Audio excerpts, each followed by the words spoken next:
دوستان همگی سلام. امروز یک شنبه 11 خرداد 1404 به ساعت 7:30 از لاهیجان استارت زدیم به طرف پرکاسرای رودسر.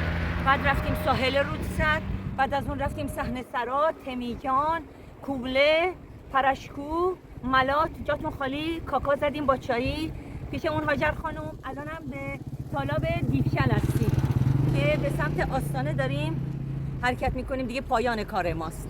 جای همه عزیزانی که امروز نبودن سبز. من افتخار دادن که در کنارشون باشم. خیلی خوشحالم از اینکه با این گروه دارم رکاب میزنم. واقعا باعث افتخار من است. خیلی سرپرست ما رو خانم رقیه رو دوست دارم. صبور، متعهد و کاردان هستن. دستشون درد نکنه. افتخار ما هستن. روی گیلان مج.